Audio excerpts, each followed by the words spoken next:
Gracias por continuar con nosotros aquí en las actividades del 41º Congreso de Psicología y Salud. Estamos llevando a cabo desde el Centro de Convenciones de Mazatlán, Sinaloa. Seguimos con las entrevistas y la verdad es interesante los planteamientos que se pueden tener con los expositores de gran calidad que estamos teniendo en este Congreso. ¿Por qué? Porque hay muchos expositores, la mayoría de ellos, que todo se ve desde el aspecto psicológico, pero muchas veces para nosotros en el ambiente de la comunicación hay mucho que aportar. Y el caso que nos ocupa el día de hoy con el doctor Wilson López López, al que le agradezco infinitamente el favor de su atención, hablar acerca de lo que es la violencia, de lo que es esta realidad que cada vez es más palpable en nuestra sociedad, en nuestro estado y en nuestro país. Doctor, gracias por acompañarnos. Muchas gracias a usted por la invitación. Doctor, platicábamos afuera de micrófonos de la importancia que tiene dar a conocer estos temas que si bien tienen mucho que ver con la psicología, también tienen que ver mucho con los medios de comunicación. ¿Cómo se está abordando esto de la violencia en los medios de comunicación, doctor? Mire, yo creo que es muy importante el papel de los medios de comunicación en los temas que tienen que ver con la violencia, porque hay numerosos estudios, por ejemplo, los estudios de Bartal, los estudios de Saucedo, los estudios de Wilhelm Kemp, sobre cómo la prensa maneja, por ejemplo, los hechos violentos, cómo maneja los muertos, cómo maneja las víctimas, qué hace, cómo transmite eso. La forma como yo nombro las cosas es muy relevante. Si yo digo que alguien fue asesinado, en lugar de decir, es distinto a si yo digo que alguien fue ajusticiado, porque el ajusticiamiento podría llevar a la gente a pensar que hubo algo de justicia en eso, y no que hubo un asesinato, ¿no? Si yo digo que alguien fue secuestrado, es distinto a si yo digo que alguien fue retenido. La retención no es lo mismo que un secuestro. Esa sutileza de las palabras influyen poderosamente en las audiencias. Las audiencias construyen formas de ver la sociedad, de ver su vida y de ver los problemas sociales en relación también con cómo los medios colocan eso. Entonces yo decía ahora en mi charla, los directores de medios, por ejemplo, cuando organizan, digamos, en un noticiero de televisión o cuando organizan un formato en prensa, colocan las noticias en un orden, en unos lugares en particular, titulan de una manera, ilustran con fotografías o imágenes. Cada una de esas cosas no solamente crea más audiencia, que es algo que le interesa mucho a los medios, o sea, cómo lo que yo digo puede generar audiencia y rating, sí, pero también además de crear atención que se expresa en el rating, genera formas de pensamiento, incide sobre la forma como pensamos sobre las cosas. Entonces, si yo trivializo, por ejemplo, la muerte, y después de hablar de que acabamos de ver 4 muertos que fueron decapitados y no sé qué, o el femicidio de Juárez, que no es un invento, son demasiadas muertes de mujeres ya comprobadas y no ha pasado nada. Y esto aquí, doctor. Y después hablo de otra cosa, Sí, para terminar, pues terrible. sí. Hablo de fútbol como si estuviese en el mismo nivel el dolor de un muerto que hablar de un partido de fútbol, con toda la importancia del fútbol. Y a veces hasta más el fútbol. Exacto. Y aquí lo que me llama también la atención, doctor, es cómo hemos perdido como audiencia la capacidad de asombro, como nos están diciendo la información, y cómo esa capacidad de asombro ya hay veces que lo vemos de manera, entre comillas, normal. Sí, naturalizamos, el término que usan los psicólogos sociales y los que trabajamos en medios es que se termina naturalizando la muerte, y la muerte violenta. La muerte es natural, pero el problema es cuando es violenta. El problema es cuando alguien te violenta y te mata, o cuando alguien viola, o cuando alguien abusa del poder, o cuando alguien tortura o desaparece. Esas noticias no pueden ser trivializadas. Esas noticias tienen que tener un nivel de tratamiento distinto, porque el daño que se le hace a toda la sociedad es gigantesco. Porque la sociedad lo que termina pensando es lo que usted acaba de decir. Un muerto más. ¿Sí? Mire, le quitaron la cabeza. Sí, no hay problema. Y resulta que sí hay problema, porque si la sociedad no entiende el valor de la vida, que es el valor supremo sobre todas las cosas, después todas las otras cosas pueden ser permitidas. Porque si la vida no vale nada, pues las otras cosas, las otras ofensas son irrelevantes. Por esa razón los medios tienen tanta importancia en esto. O sea, el discurso mediático es muy relevante, y yo creo que lo que pasa es que hace falta mucho más trabajo con los manuales de los comunicadores, de cómo nombrar las cosas, de cómo, incluso desde el reportero que está en la calle, en la televisión, hasta el que hace análisis, hasta el que organiza las noticias. En algún evento que yo organicé en Colombia con medios de comunicación hace unos años, ya bastantes años, con la Agencia Nacional de Anunciantes, bueno, una serie de entidades, le preguntábamos a directores de medios, bueno, ¿usted cómo organiza las noticias en el noticiero? Y él decía, no, pues las organizan muy en función del rating. Entonces, si pueden, o sea, entonces a uno le parecería que entonces el rating es el que dice cómo organizar las noticias. Y entonces, claro, si el rating dice, pongamos una noticia de violencia donde hay un crimen terrible, hace poquito, por ejemplo, no sé aquí, pero también debe estar aquí de moda, que ponen cámaras para ver la policía cómo captura gente, Sí, sí, sí. o gente que va y graba con una cámara y la ponen en mataron, cogen a alguien y lo linchan, lo golpean, etcétera. Todas esas imágenes que está viendo la gente las está viendo y está diciendo y no se puede hacer nada. Y no se hizo nada. La consecuencia de eso es, ¿qué tal que a mí me pasara? Nadie haría nada. Yo puedo ser una víctima potencial, me hago entender. O sea, Sí, la sí, gente sí. tiende a generalizar esas cosas. Y aparte me pasa a mí, o la cultura, luego también decía en su charla, la cultura de la denuncia, ¿no? O sea, de cómo yo no lo hago, porque antes recordamos si los chavos se liaban a golpes, pues era golpes y hasta ahí medías tus fuerzas de cuerpo a cuerpo, pero ahora ya es muy fácil, quien tiene un arma te quita la vida por nada. Claro, claro que sí. Y lo que pasa es que todos sabemos que el tema del narcotráfico aquí regó de armas la sociedad mexicana. O sea, la armó. Y el tema es que las consecuencias de las sociedades armadas es que terminan generando muertos. Y muertos, repito, como yo decía en mi charla, que al comienzo usted dice se están matando entre ellos. Y resulta que después terminan matando gente inocente. Gente que no tenía nada que ver. Pero aún así, incluso los que terminan armados son gente que no son gente muy vulnerable, que no tiene redes sociales, que no está educada y termina armada. Imagínate el peligro de armar muchachos que no tienen educación, que no tienen equidad, que no van a tener empleo, que su única esperanza en la vida es ganarse unos pesos para sobrevivir, que en su familia ha habido montones de violencia y la pones armada. Imagínate el peligro para toda la sociedad que tiene eso. ¿Qué hay que hacer, doctor? Usted como profesional en esta área, ¿qué hay que hacer? Yo creo que hay muchas cosas que hacer, que se pueden hacer. Uno es trabajar en el tema de pedagogía para que la comunidad aprenda a ver los medios de comunicación.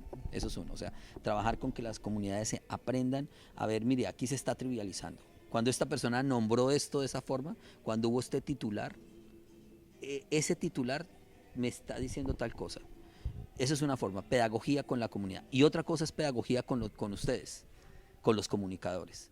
Si los comunicadores evidencian más el poder que tienen de naturalizar, de deshumanizar, de naturalizar la violencia, es gigantesco. Imagínate para una víctima, pensemos en una víctima, en la víctima de alguien que fue asesinado y se sienta después de que ha vivido, digamos, de que sabe que su hijo fue desaparecido o fue asesinado, o su hermano, o su papá, o su hermana fue violada, cualquier cosa de esas terribles. Pasa eso y yo me siento frente a un televisor y lo prendo y lo veo como una noticia que al segundo de la noticia hablan de reinados, hablan de una pelea de una pareja en medio de comunicación o hablan de fútbol. ¿Cómo me siento yo? ¿Lo cambio el canal? ¿O levanto y abro la prensa y veo una cosa de corrupción en la política pegado a una muerte? O peor, veo que la persona jamás habló de todos los que están sufriendo por la muerte de esa persona. Y eso se podría confundir con aquella tan llevada y traída por nosotros los medios de la objetividad, ¿no? Que no se puede ser subjetivo, pero ¿en base a qué? Y leía pues también en base a eso cómo estamos no solamente deshumanizando a la propia sociedad, sino a los medios y a todo. O sea, vamos en pro de nada más. Claro, y esa discusión es bien interesante porque el tema es realmente cuando usted toma el micrófono y va a hacer reportaje. Por ejemplo, esto que se han hecho estudios sobre eso, sobre los reporteros de guerra, cómo reportan la violencia, ¿no? Y aquí además ha habido periodistas que han muerto en medio de esto, Sí, y que por denunciar han terminado muertos. Pero si usted está viendo algo que es injusto, el denunciarlo solo el denunciarlo puede correr en su vida, estar en riesgo, eso lo sabemos. Entonces, decir que usted no es completamente neutral, pues es una ficción. Incluso si usted intenta ser trivial, está asumiendo una postura. Así es. Si usted intenta decir, no, esto no pasó nada, aquí no está pasando nada, esto están exagerando. Pues no, yo he tenido discusiones porque hay gente que me dice, pero ¿por qué vamos a hablar? Si Colombia está muy bien, ¿por qué va a hablar de esto? Lo mismo, he tenido discusiones con gente aquí en México, que me decían, no, eso no está, están exagerando las cifras.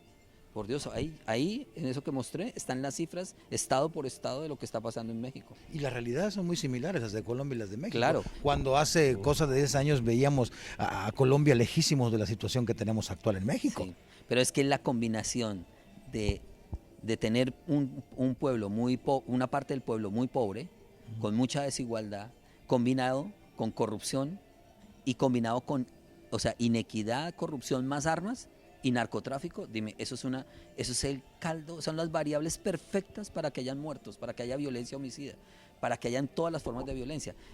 El tema es, en el narcotráfico, en los actores que juegan a la guerra, las reglas no son reglas legales. Las reglas están por fuera de la legalidad, entonces usted para resolverlo tiene que terminar matando o violentando al otro. Es inevitable. Y entonces, claro, cuando cuando los estados tienen líderes que son débiles, ¿sí? Sí. Y sistemas corruptos, ¿qué termina pasando? Pues que se desbarajusta la sociedad y terminan corriendo sangre. ¿No? Y esta violencia, siento, doctor, pues viene desde la familia, ¿no? Viene desde dónde estoy parado, desde cuáles son los diferentes niveles para llegar a este nivel que tenemos actualmente. Sí, es de abajo hacia arriba y de arriba hacia abajo. Porque claro, imagínate cuando se evalúan los perpetradores, los que son los que asesinan, los que están ahí, los que terminan, aquí no sé, a veces se les dicen gatilleros o los que terminan matando. Sicarios les dicen. También, sicarios les decían en Colombia también, las oficinas de gente que aprende a vivir de matar. ¿De quién están compuestos? Son muchachos en general que a veces arrancan antes de los 13 años, 12 años, aprenden a matar. Les ponen como prueba en las maras, en las pandillas, a aprender a matar, y que evidentemente no habían circuitos familiares que los apoyaran, no había sistema escolar que los tuviese, no había nada de eso, o sea, crecen en medio de semejante vulnerabilidad y pues le ponen un arma en la mano y lo enseñan a matar. Así pasó en Colombia, así pasa aquí. O sea, los asesinos, estas escuelas de asesinos, no cogen gente ya vieja, cogen gente jovencita, que son más fácilmente manipulables, más fácilmente controlables y que terminan metidos ahí. Pero no es un tema, su pregunta es muy buena porque usted dice, es la familia, pero no es solamente la familia, es la sociedad entera la que hay que comprometer. O sea, como usted dice, sensibilizar a la sociedad entera con el tema, o sea, el dolor, la palabra de la víctima, pero no ridiculizando la palabra de la víctima, porque yo hasta eso he visto que va una periodista y no sabe ni qué hacer cuando entrevista a una víctima. Entonces le hace preguntas y no sabe ni siquiera lo que le pregunta, y no sabe si las preguntas le están causando más daño a la persona. O sea, se irrespeta a la persona a nombre de dar una chiva, una noticia. Y después usted pone al político a que hable diciendo que él va a proteger y que ahora sí vamos a hacer, y que opone al de la policía, y entonces termina generando sensación de impunidad, de desesperanza, de que no hay nada que hacer, de que y todos queremos a veces cerrar la página ante eso, que es tan difícil, ¿no? Doctor, pues interesante. Ya para finalizar esta charla, ¿qué le diría a los estudiantes tanto de psicología como de comunicación acerca de este tema de la violencia? A mí me gusta este tema que usted involucra a los estudiantes de comunicación también. En Colombia, además, yo ya he tenido varios tesis que he dirigido, trabajos de grado, entre estudiantes que hacen psicología y comunicación. Psicólogos interesados en temas de comunicación y comunicadores interesados en temas de lo psicológico. Me parece una combinación muy, muy interesante. Yo lo que diría es, mire, en países como los nuestros, esta es un área muy importante de desarrollo y de trabajo. Para los comunicadores, hacer cubrimiento y análisis de guerra, y análisis de violencia, y análisis de problemas sociales es supremamente importante. Seguramente hay comunicadores que dicen, yo me voy a dedicar a deportes, y otros a farándula, pero el grueso de lo que va a pasar, va a tener que hacer muchas cosas en el medio de comunicación, y debe tener mucho cuidado. debe tener temas de ética involucrados, de saber las implicaciones de lo que hace para la audiencia. Y en el caso de los psicólogos es lo que yo decía aquí, es necesario que de verdad en los currículums, también debe de hacerlo en los currículos de comunicación, la gente vea las diferentes facetas de la realidad en términos de violencia y de problemas sociales que tiene la sociedad. Y no solamente se quede viendo la parte bonita o patologizante que usted me lo dijo al comienzo, cuando estábamos antes, como decía, antes de cámaras, que usted me decía, antes de la entrevista, me decía, sí, por ejemplo, uno ve que los psicólogos hablan, se entrevistan para decir que los trastornos de la alimentación, que la depresión, que la no sé qué, y como usted decía, ¿y qué tienen que decir de la violencia cuando la violencia es matar a alguien? Es una conducta, es una acción, ¿no? Y evidentemente yo creo que hay mucho que investigar, hay mucho que estudiar, hay que mejorar nuestras estrategias de evaluación, de intervención, de lo que hacen los psicólogos en las comunidades que han sido victimizadas. Todo eso es un proceso donde la psicología tiene mucho que aprender, que estudiar, que interesarse, y donde los medios también los veo en la misma. En Colombia ha habido muchos esfuerzos de trabajo con medios, incluso hay medios de comunicación que tienen manuales, que han diseñado manuales para escribir. Hay un libro muy bonito que se llama Para desarmar la palabra, de una fundación dedicada a trabajar con medios de comunicación, que era cómo trabajar con reporteros, con todos, para poder cambiar al menos la forma de cómo se nombran las cosas cuando usted narra o cuando usted escribe un acto, ¿no? Porque puede legitimar una acción o legitimar otra. Doctor, pues encantados de haberlos tenido aquí con nosotros, y la verdad esas pláticas pues, nutren mucho el quehacer de los jóvenes universitarios, sobre todo del área de la comunicación. Doctor Wilson López, gracias por estar con nosotros. Muchas gracias a ustedes. Muchas gracias. Gracias, continuamos con más aquí en este espacio.